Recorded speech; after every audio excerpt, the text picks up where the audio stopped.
Hello dear students, कैसे हैं आप सब लोग। आई होप आप सब लोग बहुत बेहतरीन होंगे। लेकर आ चुका हूं आप लोगों को आज के टेस्ट की आंसर की। जी हां, अपने आंसर्स को मैच करिएगा और मोस्ट प्रोबेबली इसी के ही आसपास आपके मार्क्स आने वाले हैं, क्योंकि इन आंसर की इसको पूरे ऑथेंटिक तरीके से वैलिडेट करने के बाद ही बनाया गया है। राइट, उसको इवेलुएट किया है मैंने और उसके बाद ही मैंने आप लोगों तक ये वीडियो देने की कोशिश करी है। चलिए आइए तो शुरू करते हैं। राइट, यहां पर आप लोग आंसर्स को देखने की कोशिश करेंगे। सबसे पहला क्वेश्चन यहां पर क्या था? सबसे पहला क्वेश्चन यहां पर क्या था? Right, casualization of the worker would result in, तो इसका जो राइट आंसर होगा वो क्या होगा? Option number B right answer होगा। क्या होगा इसका राइट आंसर? बी ऑप्शन इसका राइट आंसर रहेगा। क्या रहेगा इसका राइट आंसर? बी ऑप्शन इसका राइट आंसर रहेगा। सेकंड क्वेश्चन के अंदर पूछा जाता था कि आपको क्रोनोलॉजिकल ऑर्डर के अंदर आप लोगों ने यहां पर लगाना था। नाबार्ड के बारे में बोल रखा था, एफआरबीएमए के बारे में, थर्ड 5 ईयर प्लान के बारे में और नेशनलाइजेशन ऑफ आरबीआई के बारे में बोल रखा था। तो इसका जो राइट आंसर है वो ऑप्शन नंबर डी है। क्या है इसका right answer? Option number D है। थर्ड क्वेश्चन आप सब लोगों के पास क्या था? थर्ड क्वेश्चन बात करता है फ्लेक्सिबल एक्सचेंज रेट सिस्टम की। यहां पर डोमेस्टिक करेंसी के टर्म्स में पूछा गया था कि फॉरेन करेंसी अगर इंक्रीज होती है तो डोमेस्टिक करेंसी के प्राइस के ऊपर क्या इंपैक्ट देखने को मिलेगा।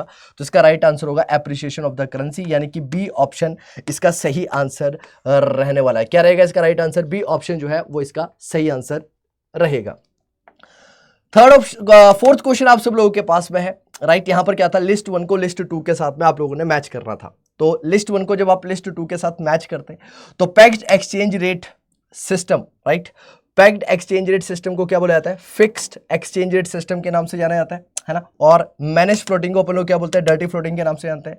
Britain would conference, right, setting up of IMF and world bank, third element of the balance of payment, error and omission account. तो फोर्थ का जो राइट आंसर रहेगा वो क्या रहेगा? ऑप्शन नंबर बी रहेगा। क्या रहेगा इसका right answer? Option number B right answer रहने वाला है आपका फोर्थ क्वेश्चन का। ठीक है, फोर्थ क्वेश्चन का सही आंसर क्या होगा? Option number B right answer रहेगा। क्या रहेगा right answer? Option number B रहेगा। नेक्स्ट कहता है fifth question, dash implies that resources extraction is not above the rate of the regeneration of the resources and wastage generations are within the assimilating capacity of the environment. तो इस question का जो right answer होना चाहिए वो होना चाहिए option number B. क्या राइट आंसर होना चाहिए इसका? ऑप्शन नंबर बी इसका सही आंसर होना चाहिए।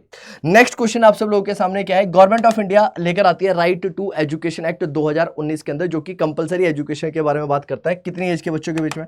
6 से 14 साल के बच्चों के बीच में। तो इसका जो राइट आंसर रहेगा वो क्या रहेगा? ऑप्शन नंबर सी इसका राइट आंसर रहने वाला है। इंडिया के अंदर पूछा गया था कि इलेक्ट्रिसिटी जनरेशन से रिलेटेड आपको सीक्वेंस में बताना था कि सबसे ज्यादा इलेक्ट्रिसिटी जनरेशन इंडिया के अंदर किस माध्यम से होती है।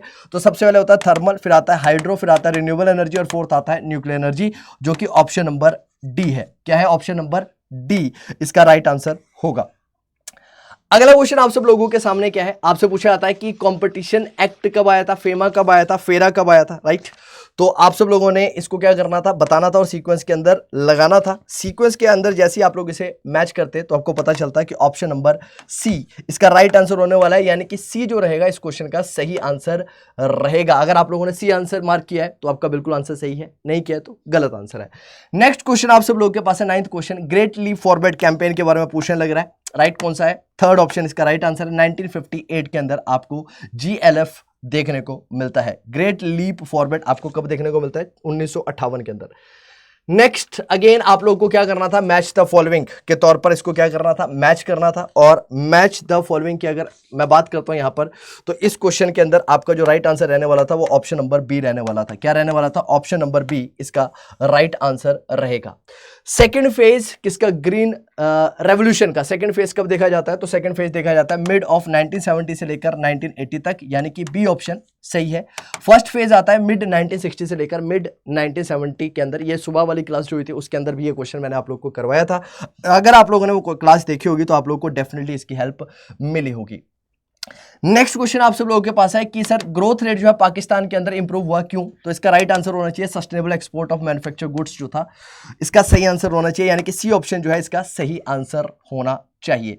तो क्या बोला जाता है? अगर अनएक्सपेक्टेड राइस आपको देखने को मिलता है सेल्स के अंदर तो इसको क्या बोला जाता है? तो वहां पर माना जाएगा there is unplanned decumulations of the inventories, यानी कि ऑप्शन नंबर सी ही सही आंसर होगा क्वेश्चन नंबर 13 का भी।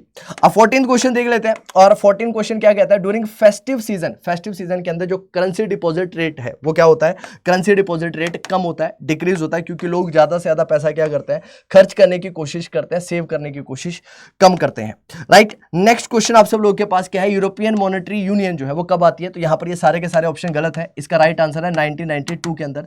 तो ये क्वेश्चन डेफिनेटली चैलेंजेबल है, इस क्वेश्चन को चैलेंज किया जा सकता है, और इसके मार्क्स मुझे लगता है कि हर एक बच्चे को मिलेंगे जिसने भी इस क्वेश्चन को अटेम्प्ट किया होगा। नेक्स्ट क्वेश्चन आप सब लोगों के पास क्या आता है, आपको यहां पर करेक्ट स्टेटमेंट लगानी थी सर्कुलर फ्लो ऑफ इनकम से रिलेटेड, इसका राइट आंसर होगा ऑप्शन नंबर सी। बिल्कुल आसान, बिल्कुल हलवा सा क्वेश्चन दे दिया, राइट। इससे ज्यादा आसान कोई और क्वेश्चन नहीं हो सकता था, राइट। आपको यहां पर करेक्ट स्टेटमेंट को चूज करना था, तो करेक्ट स्टेटमेंट को चूज करते टाइम पर आपको पता लगता है कि पहली वाली स्टेटमेंट और तीसरी वाली स्टेटमेंट इसके अंदर सही है, तो ऑप्शन नंबर बी जो रहेगा वो राइट आंसर रहने वाला है किसका, क्वेश्चन नंबर 17 का। क्वेश्चन नंबर 17 का जो सही आंसर रहने वाला है वो क्या रहने वाला है, बी ऑप्शन सही आंसर रहने वाला है। नेक्स्ट क्वेश्चन आप लोगों के पास क्या कहता है, राइट, मैच द फॉलोइंग का क्वेश्चन था, और मैच द फॉलोइंग के अंदर आपको पता है कि एक्सपोर्ट ग्रेटर देन इंपोर्ट होता है, तो उसे ट्रेड सरप्लस बोला जाता है, नहीं, यानी कि डी का सेकंड ऑप्शन होगा, और डी का सेकंड ऑप्शन सिर्फ और सिर्फ कहां पर अवेलेबल था, राइट, डी का सेकंड ऑप्शन, डी का सेकंड ऑप्शन कहां पर अवेलेबल है, सेकंड के अंदर और फोर्थ के अंदर अवेलेबल है, यानी कि इन दोनों में से कोई और आंसर होना चाहिए। कैपिटल रिसीट का मतलब क्या होता है, right, annual financial statement, main budget document, यानी कि ए का होगा 3, ए का 3 यहां पर भी है। बी कैपिटल रिसीट के बारे में बात करने लग रहा है, यानी कि क्रेडिट लायबिलिटी, क्रिएट लायबिलिटीज और रिड्यूस फाइनेंशियल एसेट्स, तो इसका राइट आंसर होगा ऑप्शन नंबर बी। क्या राइट आंसर रहेगा इसका, ऑप्शन नंबर बी जो रहेगा वो 18th क्वेश्चन का बिल्कुल सही आंसर रहना चाहिए। क्या आंसर होना चाहिए 18th क्वेश्चन का, राइट आंसर होना चाहिए बी। अब आता है अनसीन पैसेज, आप लोगों के पास है, अनसीन पैसेज के अंदर आप लोगों को फटाफट से आंसर बता देते हैं। इसका जो राइट आंसर होगा वो होगा ऑप्शन नंबर डी, राइट। ये जो क्वेश्चन था सिविक अथॉरिटी वाला, इसका जो राइट आंसर होना चाहिए वो ऑप्शन नंबर डी होना चाहिए। अब 20th क्वेश्चंस की बात कर लेते हैं, और 20th क्वेश्चंस के अंदर जो इसका राइट आंसर आप लोगों को देखने के लिए मिलेगा वो मिलेगा ऑप्शन नंबर सी। क्या देखने को मिलेगा, ऑप्शन नंबर सी इसका राइट आंसर देखने के लिए मिलेगा।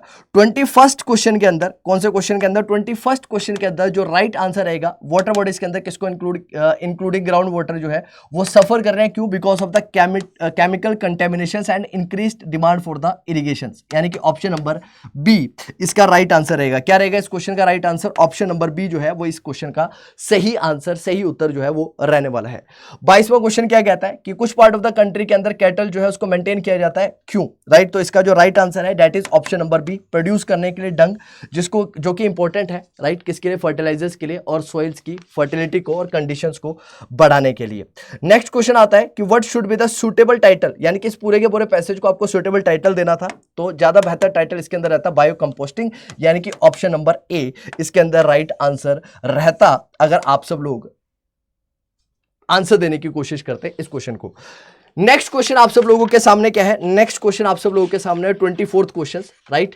कहता है ब्रिटिशर्स के इंडिया से आने से पहले जो मैन्युफैक्चरिंग प्रोडक्ट थे उसके अंदर क्या देखा जाता है, तो क्या देखा जाता है, इसका राइट आंसर होगा कि cotton and silk, textile, metals and the precious stone etcetera, right. क्या क्या प्रोडक्ट थे, तो ये थे, तो इसका राइट आंसर होगा ऑप्शन नंबर सी। क्या राइट आंसर रहेगा इसका, ऑप्शन नंबर सी जो रहेगा वो इसका राइट आंसर रहेगा।